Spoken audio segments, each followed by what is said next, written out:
विद्यार्थी मित्रांनो नमस्कार. इयत्ता 8वी भूगोलामधील 8वा धडा उद्योग याचा स्वाध्याय आज आपण सोडवणार आहोत. या पाठामध्ये आपल्या भारतामध्ये जे वेगवेगळे उद्योग चालतात त्यांच्याविषयीची सखोल अशी माहिती आलेली आहे. चला तर मग स्वाध्यायाला सुरुवात करूया. प्रश्न पहिला आहे, अचूक पर्यायासमोरील चौकटीत बरोबर अशी खूण करा. इथे आपल्याला काही वाक्य दिलेली आहेत, काही प्रश्न दिलेले आहेत आणि त्याच्यासाठी पर्याय दिलेले आहेत आणि समोर चौकटी दिलेली आहेत. तर यापैकी जे योग्य उत्तर असेल त्याच्यासमोर आपल्याला ही बरोबरची किंवा टिकची खूण करायची आहे. तर यातील अ आहे, औद्योगिक विकासावर खालीलपैकी कोणता घटक प्रत्यक्ष परिणाम करत नाही. इथे औद्योगिक विकासावर परिणाम करणारे काही घटक दिलेले आहेत. आता यातील कोणता घटक प्रत्यक्ष परिणाम करत नाही, डायरेक्टली परिणाम करत नाही असा घटक आपल्याला शोधायचा आहे. तर पाणी, वीज आणि मजूर हे डायरेक्टली परिणाम करणारे घटक आहेत, परंतु हवा हा प्रत्यक्ष परिणाम करणारा घटक नाही. त्यामुळे हवा हा पर्याय बरोबर आहे. हवाच्या समोरच्या चौकोनामध्ये आपण टिक केलेली आहे. पुढे आ उपप्रश्न आहे, खालीलपैकी कोणता उद्योग हा लघु उद्योग आहे. आता उद्योगामध्ये मोठे उद्योग व लघु उद्योग असे प्रकार असतात. मोठे उद्योग हे साधारणतः मोठ्या प्रमाणावर कारखान्यांमध्ये वगैरे चालणारे उद्योग असतात आणि लघु उद्योग हे थोडेसे लहान प्रमाणावर चालतात. कधी कधी ते घराच्या परिसरात सुद्धा लोक करत असतात. तर आपल्याला या चारपैकी कोणता उद्योग लघु उद्योग आहे हे शोधायचं आहे. तर यंत्रसामग्री उद्योग, रेशीम उद्योग आणि साखर उद्योग हे मोठे उद्योग आहेत, परंतु पुस्तक बांधणी उद्योग हा मात्र छोट्या प्रमाणावर चालणारा उद्योग आहे. त्यामुळे पुस्तक बांधणी उद्योग हा लघु उद्योग आहे. आपण त्याच्या समोरच्या चौकोनामध्ये टिक केलेली आहे. पुढे ई उपप्रश्न आहे, खालीलपैकी कोणत्या शहरात माहिती तंत्रज्ञानाचे केंद्र नाही. या ठिकाणी आपल्याला चार पर्याय दिलेले आहेत, जुनी दिल्ली, नवी दिल्ली, नोएडा आणि बेंगळुरू. तर हे जे चार शहरं आहेत, या चार शहरांमध्ये वेगवेगळे उद्योग आहेत, परंतु माहिती तंत्रज्ञानाचं केंद्र हे नवी दिल्लीमध्ये सुद्धा आहे, नोएडामध्ये आहे आणि बंगळुरूमध्ये सुद्धा आहे. जुनी दिल्ली या ठिकाणी मात्र माहिती तंत्रज्ञानाचं केंद्र नाही. त्यामुळे जुनी दिल्ली हा पर्याय बरोबर आहे. आपण इथे टिक केलेली आहे. पुढे चौथा उपप्रश्न ई आहे, उद्योगांना नफ्यातील 2% रक्कम कशासाठी वापरणे अनिवार्य आहे. आता मोठमोठे जे उद्योग असतात, बिझनेसेस असतात, त्यांना जो नफा मिळतो वर्षाचा, त्यातील 2% रक्कम ही सामाजिक कार्यासाठी त्यांना वापरणं शासनाने बंधनकारक केलेलं आहे. त्यामुळे उद्योगांचे सामाजिक दायित्व यासाठी ही 2% रक्कम त्यांना आपल्या नफ्यातील वापरावी लागते. तेव्हा आयकर, वस्तू व सेवा कर, विक्री कर हे चुकीचे पर्याय आहेत आणि उद्योगांचे सामाजिक दायित्व, कॉर्पोरेट सोशल रिस्पॉन्सिबिलिटी त्यालाच असं इंग्रजीत म्हणतात, शॉर्टमध्ये CSR फंड असं म्हटलं जातं. तर हे उद्योगांचं सामाजिक दायित्व असतं, त्यासाठी ही रक्कम वापरावी लागते. त्यामुळे पर्याय 2 हा बरोबर आहे. आपण या ठिकाणी टिक केलेली आहे. पुढील प्रश्न पाहूया. प्रश्न दुसरा आहे, खालील विधाने सत्य की असत्य ते लिहा. असत्य विधाने दुरुस्त करा. आपल्याला काही विधानं दिली आहेत, ती सत्य आहेत की असत्य ओळखायचं आहे आणि जर असत्य असेल तर ते दुरुस्त करून लिहायचं आहे. त्यातील पहिला उपप्रश्न अ आहे, देशातील लघु व मध्यम उद्योग अवजड उद्योगांना मारक ठरतात. तर हे अयोग्य विधान आहे. त्याचा आपण बदल करूया. मारकऐवजी आपल्याला पूरक म्हणता येईल. म्हणजेच देशातील लघु व मध्यम उद्योग अवजड उद्योगांना पूरक ठरतात. म्हणजे लघु व मध्यम उद्योगाची अवजड उद्योगांना मदतच ठरत असते. अशा प्रकारे आपण विधान दुरुस्त करून इथे लिहिलेलं आहे. आ आहे, देशातील कारखानदारी देशाच्या आर्थिक विकासाचे निर्देशक आहे. तर हे सत्य विधान आहे, त्यामुळे आपण इथे योग्य लिहिलेलं आहे. इथे आपल्याला बदल करण्याची काही आवश्यकता नाही. पुढे औद्योगिक विकास महामंडळाच्या स्थापनेचा उद्देश उद्योगधंद्यांचे विकेंद्रीकरण करणे आहे. आता केंद्रीकरण म्हणजे एकाच ठिकाणी सर्व उद्योगधंदे जर एकत्रित झाले तर त्याला आपण केंद्रीकरण असं म्हणतो. परंतु औद्योगिक विकास महामंडळ स्थापनेचा उद्देशच हा होता की उद्योगधंद्यांचे विकेंद्रीकरण व्हायला हवं. उद्योगधंदे एकाच जागी न एकटवता ते आपल्या देशातील वेगवेगळ्या भागामध्ये पसरले जावेत, विखुरले जावेत. त्यामुळे हे विधान योग्य आहे. कोणताही बदल करण्याची आवश्यकता नाही. शेवटचं विधान आहे, उद्योगांचे सामाजिक दायित्व हे प्रत्येक उद्योगधंद्यासाठी अनिवार्य आहे. तर हे अयोग्य आहे. उद्योगाचे सामाजिक दायित्व हे प्रत्येक उद्योगधंद्यासाठी अनिवार्य नाही, असा आपण इथे बदल करून विधान पुन्हा लिहिलेलं आहे. प्रश्न तिसरा पाहूया. खालील प्रश्नांची उत्तरे 3 ते 4 ओळीत लिहा. त्यातला पहिला उपप्रश्न आहे, औद्योगिक क्षेत्रासाठी सरकारकडून कोणकोणत्या सुविधा उपलब्ध होतात. जे औद्योगिक क्षेत्र असतात म्हणजे ज्या ठिकाणी जास्तीत जास्त उद्योग विकसित झालेला आहे त्यासाठी शासनाकडून काही आपल्याला सुविधा प्राप्त होतात, त्या आपल्याला लिहायच्या आहेत. तर औद्योगिक क्षेत्रासाठी सरकारकडून पुढील सुविधा उपलब्ध होतात. 1. औद्योगिक क्षेत्रातील उद्योगांना सरकारकडून वीज, पाणी, कर यामध्ये सवलती दिल्या जातात. आणि 2. औद्योगिक क्षेत्रातील उद्योगांना सरकारकडून सवलतीच्या दरात जमीन उपलब्ध करून दिली जाते. अशा पद्धतीने औद्योगिक क्षेत्राला सरकारकडून जी सुविधा मिळतात त्या आपण इथे लिहिलेल्या आहेत. दुसरा प्रश्न आहे, औद्योगिक विकासाचा राष्ट्रीय विकासावर कसा परिणाम होतो हे तुमच्या शब्दात लिहा. औद्योगिक विकास म्हणजे त्या देशामधील जे उद्योग आहेत त्यांचा विकास हा देशाच्या विकासावर कसा परिणाम करतो हे आपल्याला लिहायचं आहे. तर पाहूया, त्यात काही महत्त्वाचे मुद्दे आपल्याला घ्यावे लागतील. पहिला मुद्दा आहे, औद्योगिक विकासामुळे रोजगाराची पातळी वाढते.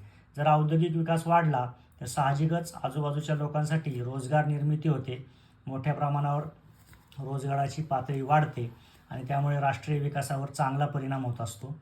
देशातील लोकांना रोजगार मिळाल्यामुळे दरडोई उत्पन्नात वाढ होते व परिणामी लोकांचे राहणीमान उंचावते.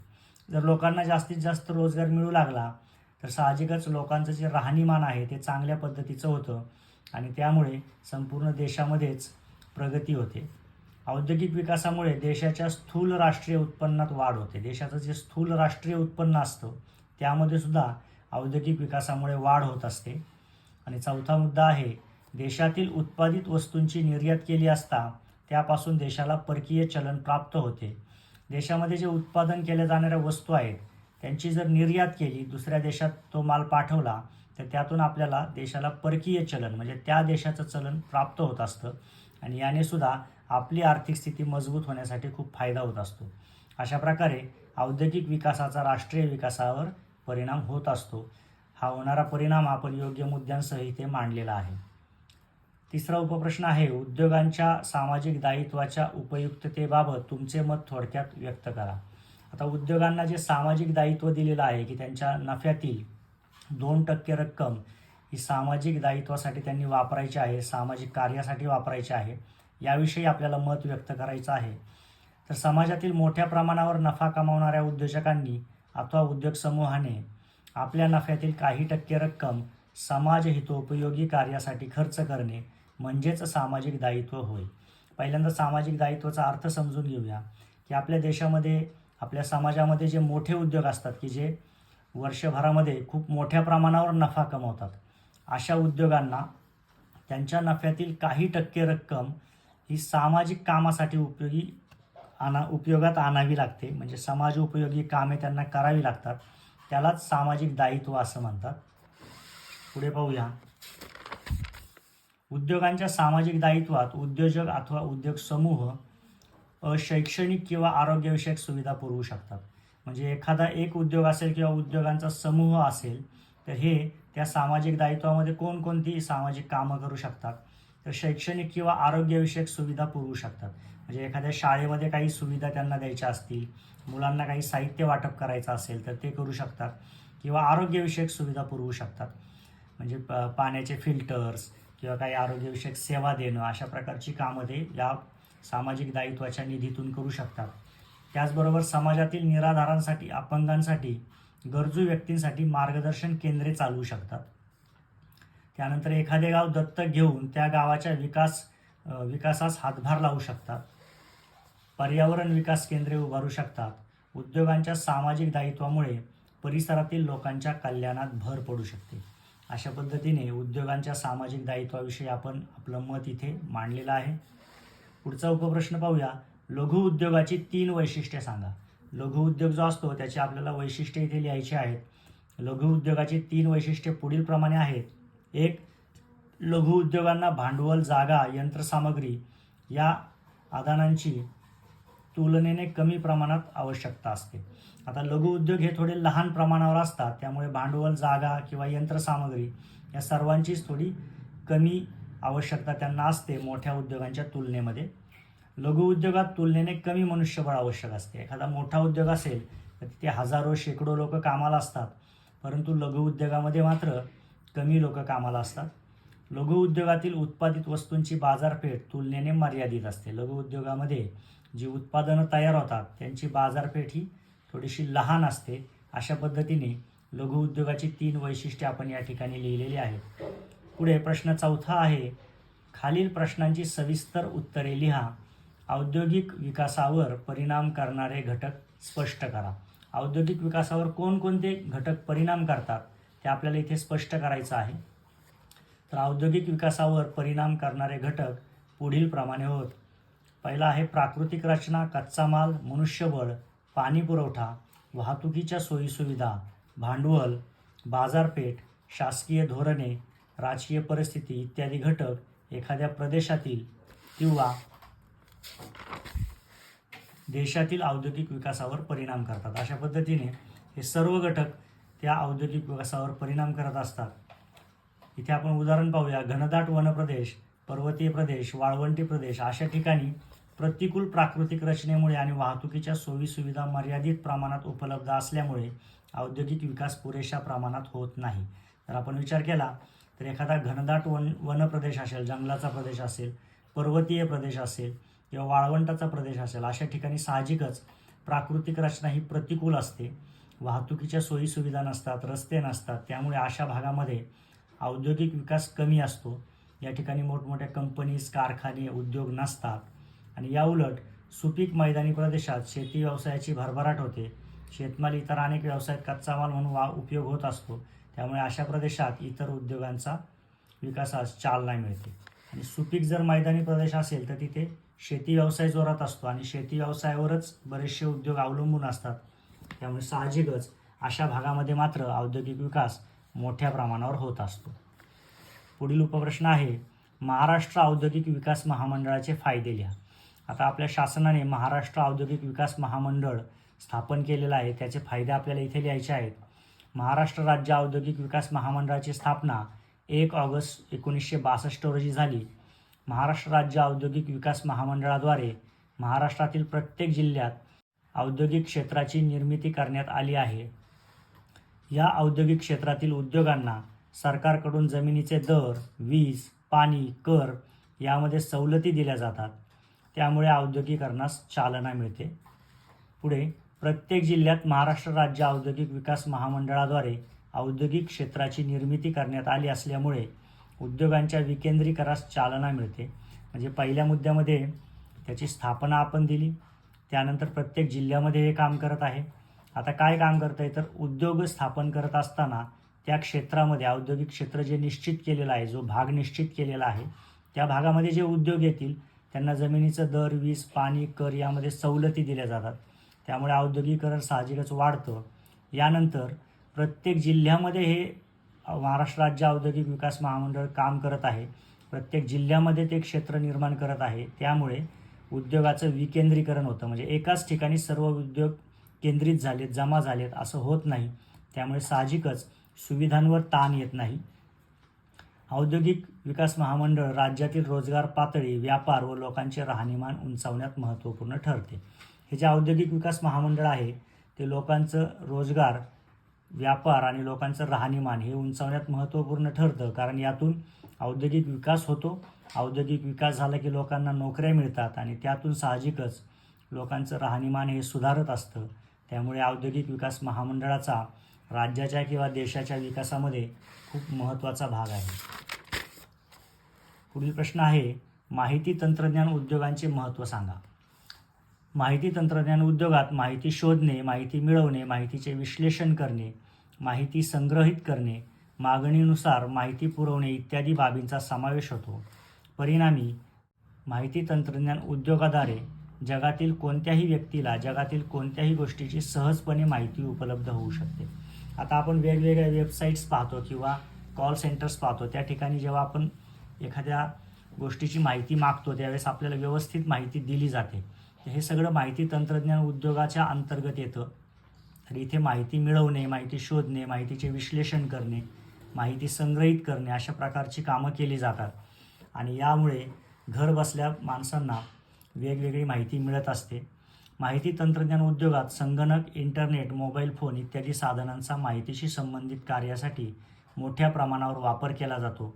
या साधनांद्वारे तुलनेने कमी खर्चात, कमी वेळेत आणि कमी कष्टात आवश्यक ती माहिती उपलब्ध होऊ शकते. आता माहिती तंत्रज्ञानामध्ये संगणक, इंटरनेट आणि मोबाईल फोन यांचा खूप महत्त्वाचा वापर असतो. उदाहरणार्थ आपल्याला जर कुठे प्रवास करायचा असेल तर आपण घरी बसल्या बसल्या त्या प्रवासात रेल्वेची सगळी माहिती मिळवू शकतो. कोणती आगगाडी किती वाजता निघून किती वाजता तिथे जाणार आहे याची माहिती मिळते. त्याचप्रमाणे आपल्या प्रवासाची तिकीटंसुद्धा आपण घरी बसल्या बसल्या काढू शकतो.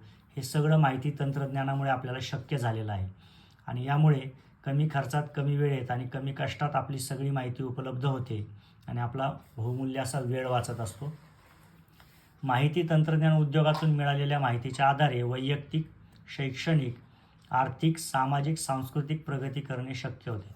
ही सर्व प्रकारची प्रगती ही माहिती तंत्रज्ञानामुळे शक्य होत आहे. अशा प्रकारे माहिती तंत्रज्ञान हा आत्ताच्या काळामधील सर्वात वेगाने वाढत असलेला उद्योग आहे आणि त्याच्यामध्ये आपल्या सर्वांचंच हित आहे आणि त्यामुळे सर्वांचंच आयुष्य अतिशय सोपं होत आहे. पुढील उपप्रश्न आहे, भारतातील लोकसंख्येचा विचार करता उद्योग निर्मिती हा बेरोजगारीवरील एक चांगला उपाय आहे हे स्पष्ट करा. पाहूया. 2011च्या जनगणनेनुसार भारताची लोकसंख्या 2011 साली सुमारे 121 कोटी होती. 2011 साली मागची जनगणना झाली होती. यानंतरची जनगणना 2021 साली होती. परंतु कोविडच्या आजारामुळे 2021ची जनगणना अद्याप झालेली नाही. परंतु 2011च्या जनगणनेनुसार भारताची लोकसंख्या ही 121 कोटी होती. ही अतिशय मोठी अशी लोकसंख्या आहे इतर देशांच्या तुलनेमध्ये. भारतातील बहुतांश लोकांचा शेती हा मुख्य व्यवसाय आहे व भारतातील बहुतांश शेती हंगामी स्वरूपाची आहे. आता भारतातील जास्तीत जास्त लोकांचा उद्योग हा शेती आहे, व्यवसाय हा शेती आहे आणि त्यातही बहुतांश शेती हंगामी स्वरूपाची आहे, म्हणजे वर्षातील काही काळच ही शेती होत असते. परिणामी भारतातील लोकसंख्येत बेरोजगारीचे प्रमाण जास्त आहे.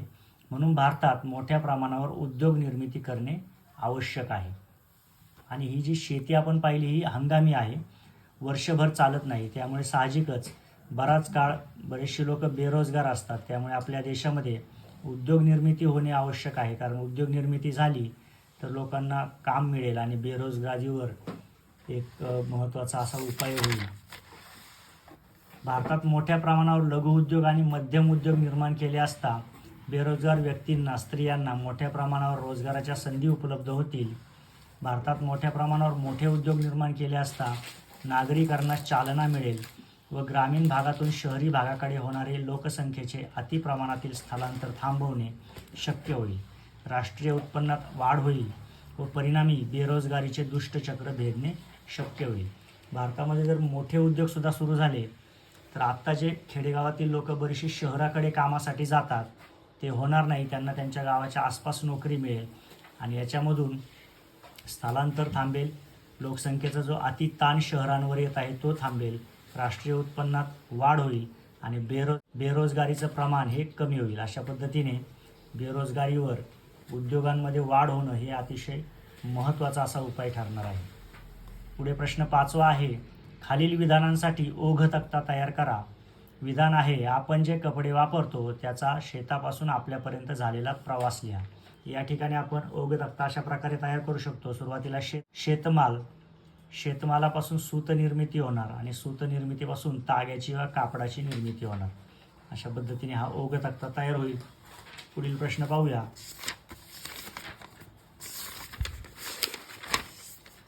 आहे, एखाद्या उद्योगाच्या स्थानिकीकरणासाठी आवश्यक घटक लिहा. एखाद्या उद्योगाच्या स्थानिकीकरणासाठी आपल्याला आवश्यक ते घटक लिहायचे आहेत. त्याच्यामध्ये 3 प्रकारचे घटक येतील: प्राकृतिक घटक, आर्थिक घटक आणि इतर घटक. इथे एखाद्या उद्योगाचं स्थानिकीकरण ही संकल्पना व्यवस्थित समजून घ्या.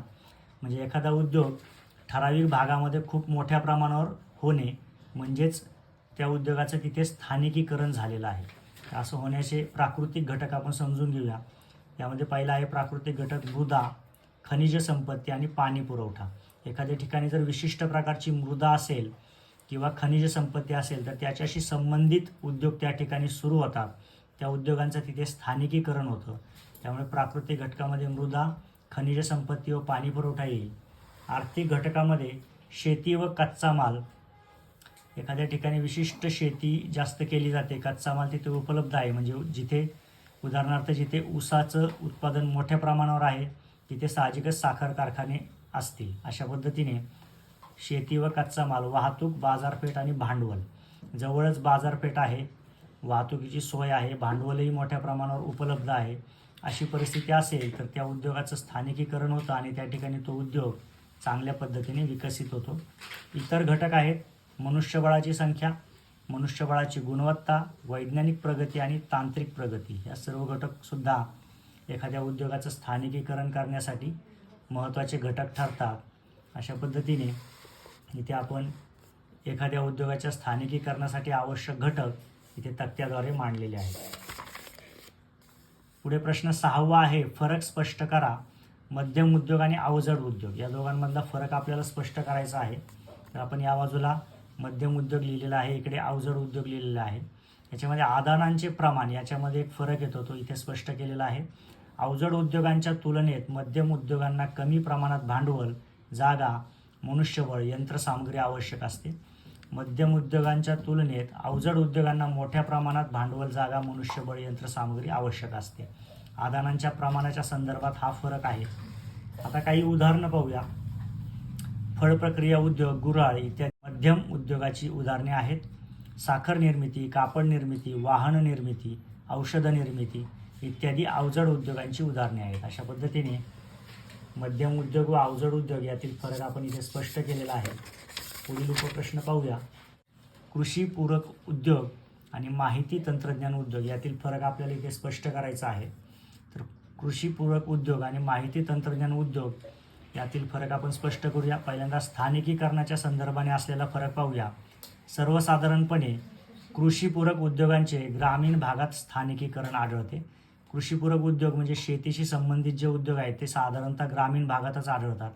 सर्वसाधारणपणे माहिती तंत्रज्ञान उद्योगांचे नागरी भागात स्थानिकीकरण आढळते. माहिती तंत्रज्ञानाचा जर उद्योग आपण पाहिला तर तो जास्तीत जास्त आपल्याला शहरी भागात म्हणजेच नागरी भागात आढळतो. हा स्थानिकीकरणाच्या अनुषंगाने कृषीपूरक उद्योग व माहिती तंत्रज्ञान उद्योगातला पहिला फरक आहे. आता याचं स्वरूप आहे त्यावरून सुद्धा दोघांमध्ये फरक आहे, तो स्पष्ट करूया. कृषीपूरक उद्योगांचा पारंपरिक उद्योगात समावेश होतो. कृषीपूरक जे उद्योग आहेत म्हणजे शेतीशी पूरक, त्यामध्ये पशुपालन येईल, दुग्ध व्यवसाय येईल, हे पारंपरिक उद्योग आहेत म्हणजे वर्षानुवर्ष आपल्या इथे चालत आलेले आहेत. माहिती तंत्रज्ञान उद्योगांचा आधुनिक उद्योगात समावेश होतो.